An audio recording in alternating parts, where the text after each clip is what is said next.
here is welcomed. You're welcome to make mistakes just as much as you are encouraged to learn from them.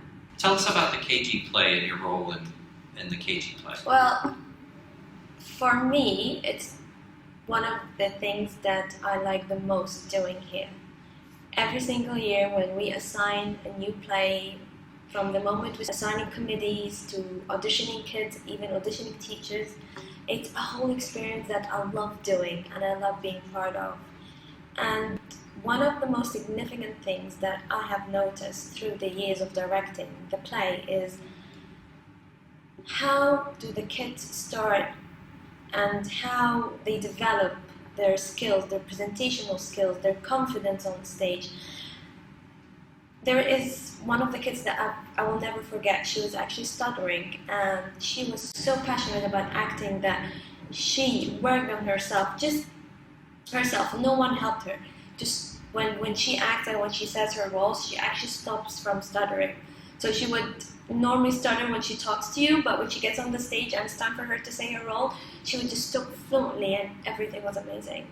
This is one of the stories that kept me going, that made me feel that what I'm doing here is beyond just teaching those kids several lines and they have to do it on the stage. No, it's beyond that. It's actually teaching a human how to overcome something that they thought is difficult, or to find their inner power that she couldn't find when she was learning about math and science and English. That's terrific. That's a great story. Really? Yeah, she was really doing that. She would stutter, she would say I want, and then when it's time for her to say her lines, she would just speak fluently and so beautifully. It's amazing. It was. Did you see that confidence then in other locations besides in the play, by chance?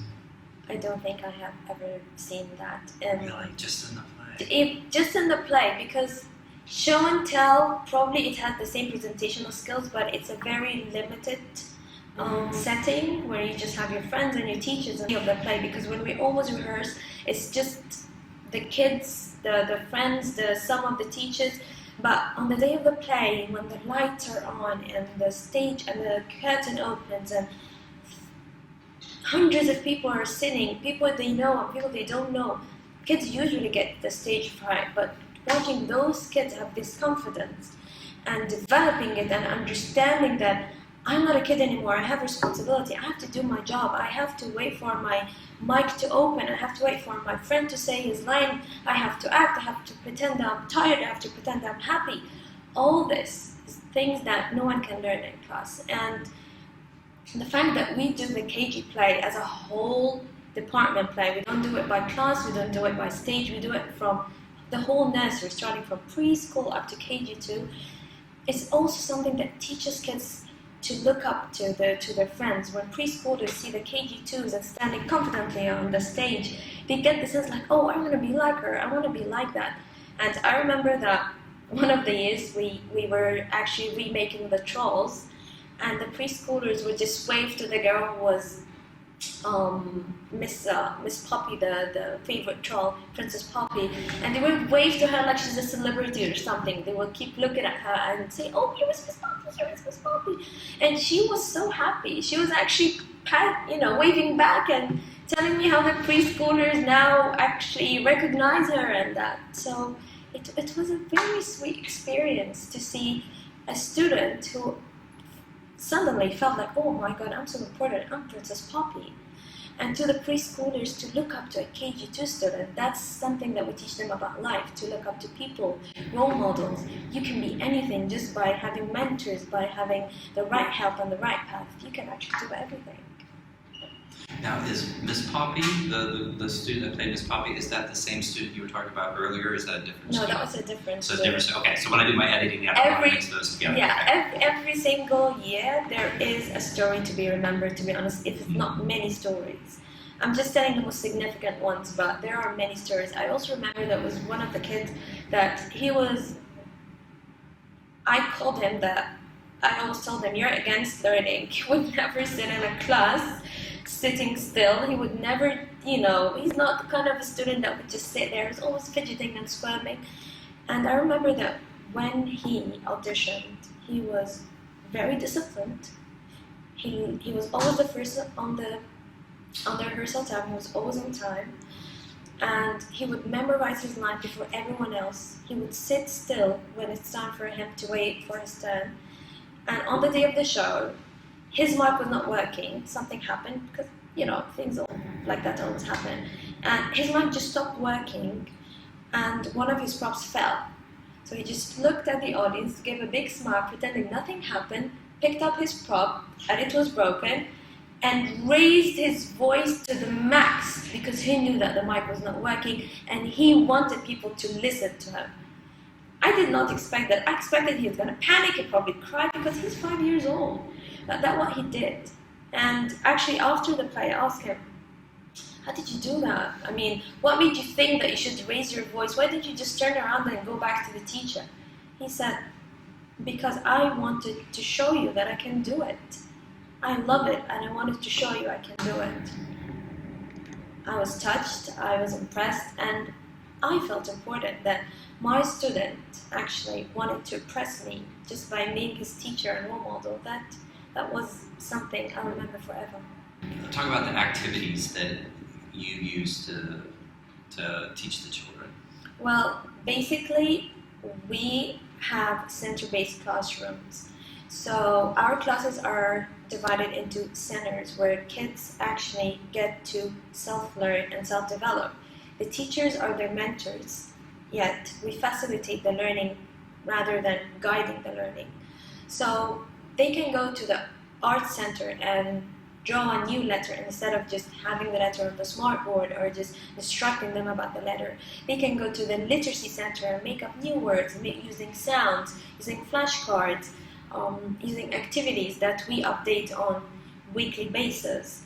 Same for numeracy. They have a lot of activities, hands-on activities, and even they create their own activities sometimes. We have a challenge that, okay, this is the concept we're learning this week, let's come up with an activity. And it's so amazing what kids come up with activity because it keeps developing, they keep adding stuff, they keep even adding levels and difficulties to the activity, and they enjoy it the most.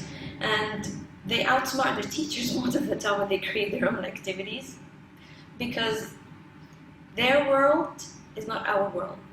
We're trying to understand their world, but we have to make it clear, their world is not our world. So interacting with them on different levels is something that we really focus on and encourage in our teaching atmosphere.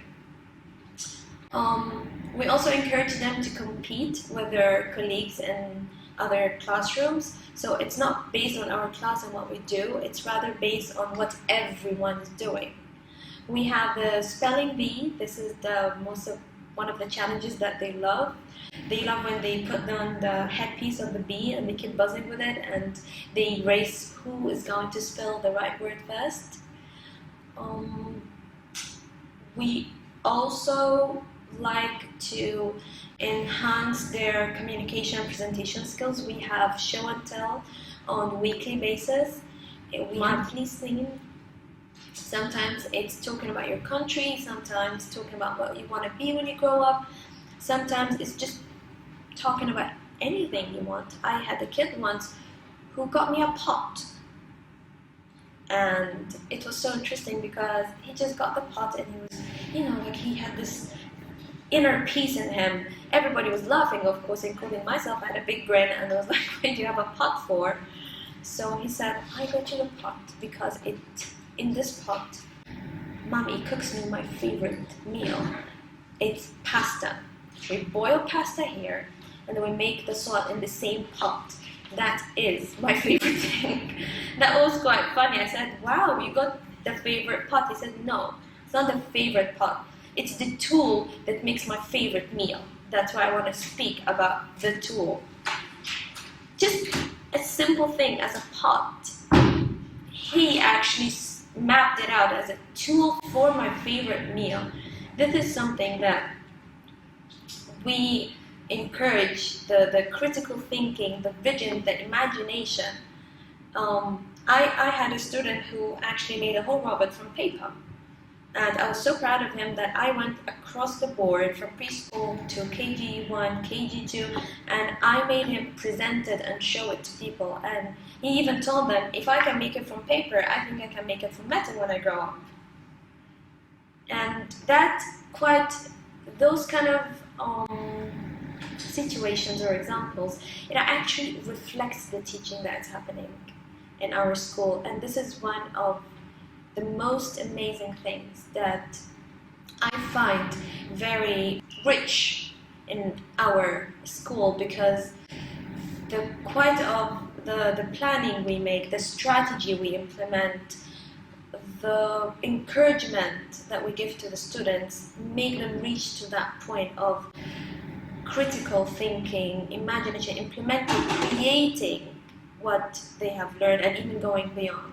If you were talking to somebody from another country that was interested in teaching here, what would you highlight for them in terms of whether it's working here at the school or living in Egypt that you think would be important for them to know? If I would encourage someone to come here, the first thing I would say, it's a lifetime experience. Experiencing teaching those kids, experiencing living in a different country, especially Egypt is known for its heritage, for its warmth, culture, warm society, amazing life. So I would definitely encourage it. And specifically working in this school, and I have been here over 6 years now, I would say that you would feel welcomed. And this is something that everyone is looking for when they consider a new place, feeling welcome. The most amazing thing about the school is the atmosphere. Even when things not go where they're supposed to be, we just found our way back. And this is something that I've worked before. I've worked in another school before for 5 years, and I would say that I was not working as much as I was working here, but I didn't find what I was looking for when it comes to interacting with people on a deeper level. Having someone that believes in you matters the most, because as a teacher, especially, sometimes you get to this point where you're really frustrated. You don't know what you're doing. You don't even know where you're teaching, especially when the kids are on their top level, and you feel like you're losing control, and whatever you've learned is not benefiting you, doing any beneficial to you.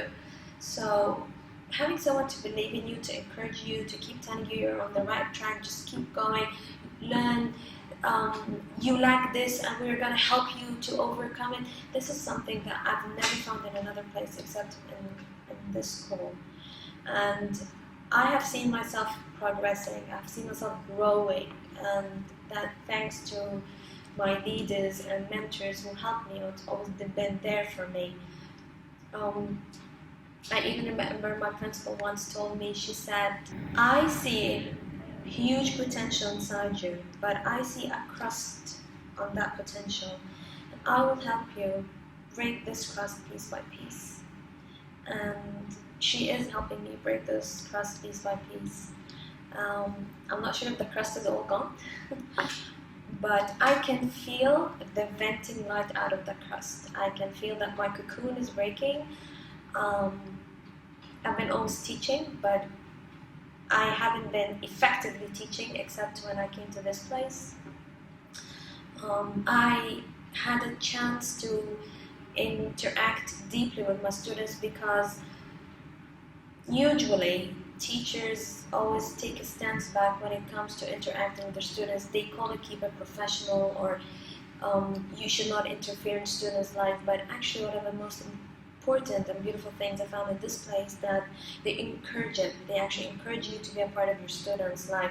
They encourage you to communicate with the parents and tell them about the most simplest thing you've ever noticed about their child, and to communicate and offer solutions. And one of the stories that I would love to share, that I had a child that hasn't seen her father in 5 years, and she was crying on a daily basis because by accident she saw one of his photos in her mother's phone. And we went into a trauma. She kept crying for months, probably every single day, at least 2-3 minutes. She would just cry and say how much she misses him. And as a teacher, I wanted to do something about it, and I wasn't sure what to do. So I contacted the mother, and she was quite refusing. And that day, I went to my principal and I told her about everything. And then she did something amazing. She said, "We'll get the father's contact and we'll talk to him." And the father at that time was in the States. And it took us like 3 days to reach him. And when we did, I told him that I am his daughter's teacher and that his daughter misses him badly, that she's been crying ongoing for 3 months. And talking to him will brighten her day. I remember that the father cried on the phone, and he said that they have a lot of family issues, that's why he's not able to talk to her and stuff. But the father's reaction is nothing compared to the daughter's reaction. She was so excited, so happy that she tripped over while running when I told her that her father is on the phone waiting to talk to her. Those experiences are experiences that I don't think any place would allow unless the place believes in their vision and mission. They believe in what they're doing. Teaching is not just a person standing and instructing and letting you know more than you come with. It's more than that. It's being a part of someone's life and affecting this part, leaving an impact on their life. Let them remember, because till now, my student remembers me, and her father sent me a gratitude letter of how much it affected him. And later on, I actually figured out that the father took a break from the States, and he came down and he sorted out whatever he had with the mother. I can't even explain, just getting those feelings now, I can't even express my emotions. So thank you for allowing me, and thank you for encouraging me to have such experience. I really owe the thank you to all my bosses, all my leads, and everyone that works in this place. Thank you.